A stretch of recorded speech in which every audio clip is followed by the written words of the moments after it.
Enfin, le pays le plus taxé, c'est la France. Et les lubrifiants moteurs les moins chers, c'est en France. Donc, je les ai exportés. J'ai fait du porte-à-porte.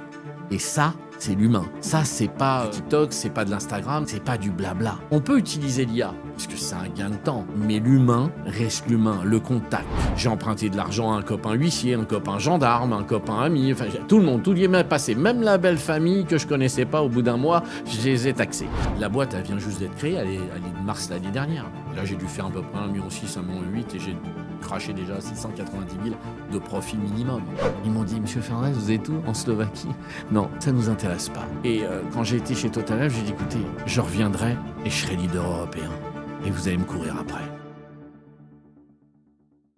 Il y a des personnes qu'on admire, d'autres qu'on questionne, et puis ceux qu'on ne peut pas ignorer. Aujourd'hui, on a invité quelqu'un qui coche probablement les 3 cases. Il a quitté la France pour s'installer à Bratislava, mais son terrain de jeu s'étend bien au-delà.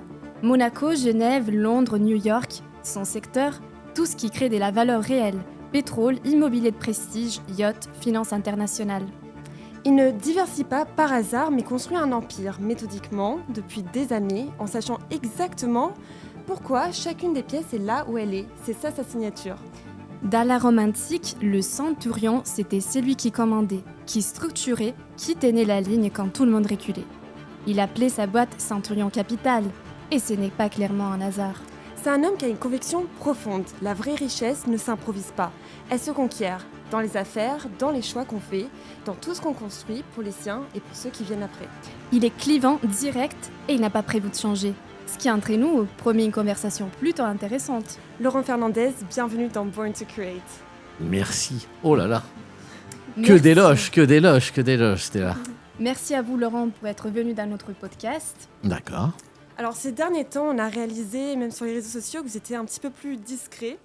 Et on voulait savoir si vous préparez quelque chose de majeur. Alors oui, alors déjà, dans un premier temps, ce que je veux expliquer un petit peu aux yeux de tout le monde, 964 millions de chiffre d'affaires, c'était 15 camions de lubrifiant moteur. J'ai commencé avec ça. Voilà. Ah, voici ton objet. Voilà. On t'a dit Ça, de c'est ramener mon un objet que je vous montrerai à la fin. C'est 1 litre. J'ai vendu des bidons. J'ai créé ça en 2012 avec mon ex-femme. Et j'ai créé donc Centurion Motor Oil. Et on a développé ça. Elle s'est occupée de la logistique. Bon, elle était ingénieure économique, ingénieure. C'était pas une petite blonde drilling. Elle était intelligente. Sa mère était KPMG. Et moi, je lui ai expliqué ce que je voyais. Et à partir de là, elle s'est occupée de la partie logistique. Il faut rendre ce qui est à César. Elle s'en est occupée. Et moi, j'étais sur le terrain. Donc, je pense qu'aujourd'hui, on vit dans un monde où Google, etc., les campagnes, les réseaux sociaux ont changé la donne. Mais par contre, la même chose est comme avant. Il faut faire du porte-à-porte, il faut aller voir les gens. L'humain, et c'est important.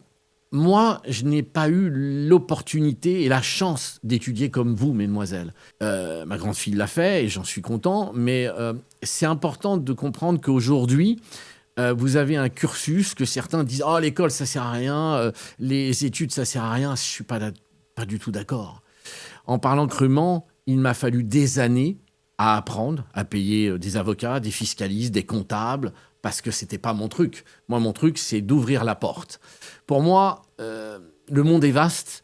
Et lorsque j'ai créé Centurion Motor Oil, j'avais décidé de partir à l'attaque, c'est-à-dire à l'attaque d'aller dans des pays où on ne veut pas aller.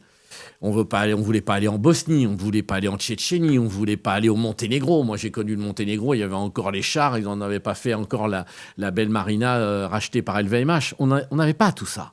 Donc, c'était un terrain de jeu idéal pour jouer. Alors, qu'est-ce que j'ai vu ? J'ai une disparité entre le pays le plus taxé, c'est la France, et les lubrifiants moteurs les moins chers, c'est en France. Donc, je les ai exportés. J'ai commencé par un petit camion, puis un deuxième, puis un troisième. J'ai emprunté de l'argent à un copain huissier, un copain gendarme, un copain ami. Enfin, tout le monde, tout y est même passé. Même la belle famille que je connaissais pas, au bout d'un mois, je les ai taxés. Et je leur ai proposé cela. Alors, moi, je suis un autodidacte. Donc, j'ai fait ce que je pensais bon en allant faire du porte-à-porte. Et quand j'ai été voir les pétroliers, ils ont rigolé. Ils m'ont dit « Monsieur Fernandez, vous êtes où ? En Slovaquie ?» Non, ça ne nous intéresse pas. Et quand j'ai été chez Total, j'ai dit, écoutez, je reviendrai et je serai leader européen. Et vous allez me courir après. Tout le monde m'a dit non, c'est pas possible. Et j'adore lorsqu'on me dit que c'est impossible. Parce que c'est là où il y a le challenge. Chef d'entreprise, c'est 95% de problèmes et 5%, je dirais, d'euphorie. Mais quand on réussit ces 5%, c'est bien. Alors, je faisais 15 camions. Alors, il a fallu des années. Il s'est passé 12 années à faire du porte-à-porte. C'est pas tombé du ciel. J'ai sacrifié ma vie. Parce qu'il y a une partie de ma vie, je l'ai sacrifiée. Je faisais une semaine chez moi, une semaine à l'extérieur. C'est ce qui m'a valu la séparation avec mon ex-femme. Bon, après, ces turpitudes, ça ne me regarde pas. Mais voilà ce qui s'est passé. Et aujourd'hui, les gens me disent « Ah oui, mais t'es riche ». Non. Et je suis parti l'année dernière, mesdemoiselles, avec rien. Parce que comme elle était intelligente, elle a pris tous les actifs de la société, puisque quand j'ai commencé à arriver en Slovaquie, je ne parlais pas le slovaque, je ne parlais pas le langue. Moi, je pars dire « Good morning », j'étais nul. J'étais un autodidacte. Je m'étais fait en France avec plusieurs entreprises. Alors oui, j'ai été clerc du commissaire Berlinguy à Nogent-sur-Marne. J'ai monté la salle des ventes aux enchères. Oui, j'ai eu des boîtes de nuit. Oui, j'ai eu diverses sociétés. J'ai eu des sandwicheries, j'ai eu des restaurants. J'ai monté même une compagnie d'hélico avec un copain, avec mon ami Zoran depuis longtemps. Et puis Blue Helicopter Company, où c'était son boss. Et puis finalement, on est devenus associés. On a monté pas mal de choses. C'est une vie riche. Parce que j'ai toujours pris la même définition que je faisais en voiture en course auto. Une année pour apprendre, une année pour gagner. J'ai toujours été un rageur parce que je sors d'une banlieue sensible, du 93. Je suis né à Montfermeil, j'ai habité à Clichy-sous-Bois, au 51 allée de la Chapelle et aux Chênes pointues. Donc tous ceux qui sont dans le 93 se reconnaîtront, puisque d'autres anciens présidents disaient qu'il faut nettoyer au Karcher, malgré que Enfin, voilà, il est ce qu'il est. Et je trouve que, bon, voilà, c'est comme ça. Aujourd'hui, je ne suis pas là pour parler des autres, mais pour vous expliquer que vous, qui êtes à la Sorbonne, qui étudiez, qui avez cette chance d'étudier, parce que moi, je ne l'ai pas eu, c'est important. Alors, les gens vont vous dire « Ah oui, ça ne sert à rien des études ». Non, c'est faux. Parce que tôt ou tard, il y a un moment, il va falloir s'entourer d'un fiscaliste, d'un avocat, d'un comptable, des gens qui savent. Et ça m'a, à mon avis, j'ai perdu énormément d'années à cause de ça. Alors, il y a l'école de la vie, il faut entre les deux. C'est un petit peu ce que je pense. Donc, quand vous me dites, oui, je suis le type extraordinaire, non, je suis un homme, oui, je dirais, déterminé. Voilà, maintenant, il est clair que nous avons Centurion Motorola Europa, puisque vous vous doutez bien qu'il y a les parties de Centurion Motorola, donc il est hors de question de me faire avoir, avec tout le respect que j'ai pour vous, mesdames et mesdemoiselles. Vous comprenez que, voilà. Donc, j'ai créé Centurion Motorola Europa. Je suis reparti, tout le monde le sait, en achetant des chihuahuas et des chiens au nord de la Slovaquie et les vendre à des riches monégasques. Ensuite, on a rigolé quand on m'a vu dormir dans les trains et partir acheter des véhicules à 2 000 et 3 000 pour les vendre 5 000 6 000 dans les campagnes aussi bien italiennes, ailleurs et croates. Et je suis reparti. Et là, j'ai été tapé aux portes et j'ai dit « Vous avez vu ce qu'elle m'a fait? Qu'est-ce qu'elle va vous faire à vous ?» Et là, j'ai eu de la chance. On m'a ouvert les portes. On est 8 à 9 à faire ce que je fais dans le monde, à faire du trad important. Et j'ai un de mes amis, Marco, serbe, et puis un ami bosniaque, un ami aussi croate, qui m'ont mis 2 millions sur la table de ligne de crédit chez eux. Et c'est comme ça que je suis reparti. Maintenant, mon but est de reprendre ce qui est à moi, c'est-à-dire tous mes clients, et c'est ce que je vais faire. Je vais me battre jusqu'au dernier moment, jusqu'à mon dernier souffle. Mais en même temps, j'ai décidé de taper fort parce que, mesdemoiselles, moi j'ai 58 ans, le temps m'est compté. Je suis plus sur la sortie que l'entrée. Donc vous avez la jeunesse, la fougue. Moi, je veux rattraper 14 ans de vie en 2 ans. Et pour ce faire, l'argent appelle l'argent. Donc, je me suis dit, il me faut déjà un nouveau business. Je vais créer Centurion Énergie. Je vais devenir le leader européen de la batterie. Tout le monde dit, ah oui, il va acheter en Chine. Non. Je suis en train de traiter avec un gouvernement. Je ne peux pas citer son nom pour tout de suite. Mais je rachète une partie de l'usine. Et 80% de la fabrication va être à nous. Puisque là, aujourd'hui, c'est l'armée. Ensuite, je vais lancer ça à travers mon réseau de distribution que j'ai. Parce que c'est ma force d'aller faire du porte-à-porte. Et puis, on a Centurion Capital, et Centurion Fiscal Pro. Alors, Centurion Fiscal Pro, c'est quoi? C'est une fiducie où j'ai mis dedans les meilleurs avocats fiscalistes, ceux qui savent, ceux qui utilisent les grands, Google, j'en passe et les meilleurs, puisque aujourd'hui, la Slovaquie, c'est le grenier de l'automobile. Tout le monde dit, c'est quoi? C'est la petite Suisse d'Europe. C'est à 53 km de Vienne. Hein. On est à 1290 km de Paris. C'est rien. Et on a, sur 35 hectares, on a le groupe Stellantis, Peugeot, Fiat, etc. C'est-à-dire qu'on construit beaucoup de voitures. Volkswagen, Audi, Porsche, Ford, Jaguar, etc. 15% de taxes. C'est là la clé. Bien acheter, c'est bien vendre. Ça a toujours été mathématique. Donc, il faut être franc. On a le plus beau pays. Parce que moi, je suis nationaliste dans l'âme. J'adore mon pays, qui est la France. Puisque je reviens l'été, et puis en plus, je vais à Monaco, je vais à Saint-Tropez, à Cannes. Oui, parce que ça me manque. Il ne faut pas me mentir. Le problème, ce qui ne me manque pas, c'est les 64% d'imposition. C'est du n'importe quoi. Et d'avoir une société, de la créer comme je l'ai créée, et me dire, monsieur, vous n'avez pas le droit d'utiliser l'argent en France parce que c'est un abus de bien social, c'est une plaisanterie de mauvais goût. Et donc, voilà. Alors, je pense qu'à force de tirer sur les riches, on va faire un pays qui va être difficile, à mon avis, à gérer. Mais il y a des belles opportunités. Je vous laisse parler parce que sinon, je pourrais passer pendant 2 heures. D'accord. Justement, vous l'avez mentionné. Oui. Tu l'as mentionné, Laurent. Ouais. Tu veux devenir le leader international de la batterie Oui. en Europe. Oui. Donc, pourquoi pas, par exemple, aller aux États-Unis ou en Chine? C'est quoi vraiment les opportunités qui t'ont spoté en Europe? Déjà, parce que j'ai un anglais tout à fait médiocre. Deuxièmement, j'ai créé pendant 12 années, enfin pas exactement, pratiquement 14, mais c'est 12, sur place. C'est-à-dire que je connais les gens. J'ai des gens que j'ai connus, qui étaient des simples personnes, qui sont rentrées au gouvernement, des choses. Aujourd'hui, j'ai un réseau de distribution que j'ai mis en place. Pourquoi je ne vais pas l'utiliser? Ce serait n'importe quoi. J'avais une mine d'or que je n'ai plus. Parce que les gens me diraient, mais comment il a vendu 15 camions par mois? Tout le monde se dit à qui je vendais. Je sais que ça interroge, il y en a beaucoup. Eh bien, c'est le moment de dire la vérité. J'ai vendu avant la guerre entre l'Ukraine et la Russie. C'est-à-dire que tout le monde pensait que j'alimentais... Alors, la Slovaquie, c'est 5 500 000 habitants. Hein, donc, c'est un camion, c'est 23 000 litres, 23 tonnes, 33 palettes. Fait vite le tour. Au bout du deuxième, j'avais les lumières rouges, les pétroliers. Ils me disaient, mais ça va où? J'ai dit, non, mais attendez, monsieur Fernandez, on arrête à 3. Il me bloquait. J'ai dit, c'est pas possible. Donc, du coup, j'ai fait des pays exotiques. Et puis là, j'ai lié. J'étais en Serbie, j'étais en Bosnie, j'étais en Tchétchénie, j'étais en Russie. Ah oui, je suis parti. J'ai même été en Géorgie, j'étais partout. Parce que je suis curieux de nature, et puis je me dis, la chance aux audacieux, donc on y va. Et j'ai créé des gens, et j'ai vendu 15 camions. Alors du coup, pour pas me faire repérer, pour être en dessous des radars des pétroliers, et pour créer mon truc, parce qu'aujourd'hui, c'est quoi un pétrolier? C'est comme un distributeur BMW, il dit, bon, voilà, attendez, en France, vous avez le distributeur, l'importateur pour la France, et puis vous avez l'espagnol et l'allemand. Donc, en réalité, je faisais caca dans leur salle à manger. J'étais le caillou dans la chaussure. Et donc, qu'est-ce que j'ai fait? J'ai été voir, pour avoir plus d'huile, tous les groupements de concessionnaires en Europe. Puis je leur dis, écoutez, on va être en dessous des radars, je vais vous commander toutes les semaines, et puis ça va pas se voir. Et ça fait 14 ans qu'ils n'ont rien vu, parce que je ne suis pas dans l'opulence. Mais je ne fais pas n'importe quoi. Je respecte le réseau de ces pétroliers.